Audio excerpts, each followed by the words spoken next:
I'm here with tennis head coach Doug Neagle. Coach, you guys had a good weekend this past weekend. You won 6-1 against Lehigh. You have an upcoming game this weekend, 2 of them this weekend. And last weekend you said you were overall satisfied. Talk about the performance. Yeah, I was happy with everybody's performance. We started out a little tight, a little nervous, but that's kind of expected for the first match of the year. You know, we had 3 weeks of practice. The girls were excited. They were antsy. So you kind of expect that. They worked the nerves out as the match went, but we definitely still have some work to do because we have a big weekend this weekend coming up. Absolutely a big weekend. So you talked about the nerves that your team had. Are you anticipating you'll have nerves coming into the matches this weekend, or do you think they worked it all out?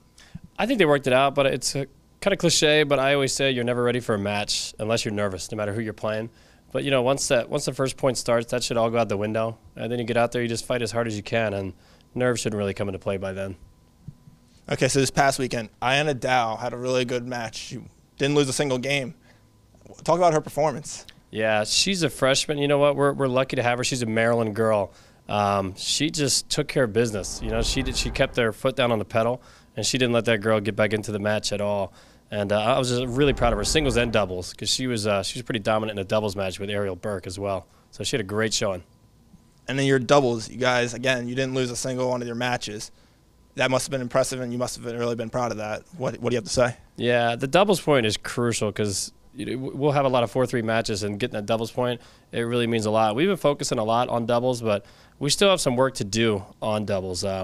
We weren't totally happy with what's going on, but we're working on that right now, practice. So Saturday, you have your first home match, and it'll be against Hofstra. Last year, that was a really competitive match. You guys ended up coming out on top 4-3. What are your expectations for this weekend? You know, I know they're going to be gunning for us because that was a really intense match up at Hofstra for their senior day last year. So I'm sure they want to give us some paybacks. But our girls, they're ready for it, and they know that. They're prepared for it. So, you know, if we just play as hard as we can, we should do okay. And Sunday, you'll have your finale for the weekend. You play UMBC. Last season wasn't as successful as you would have liked. What are your expectations for that? You know what? Honestly, we're gonna have to play really well. We're gonna have to execute all of our shots, and it's not gonna be an easy task. But our main focus right now, honestly, is just on Hofstra. That's a huge, huge conference match, and we have to take care of business there.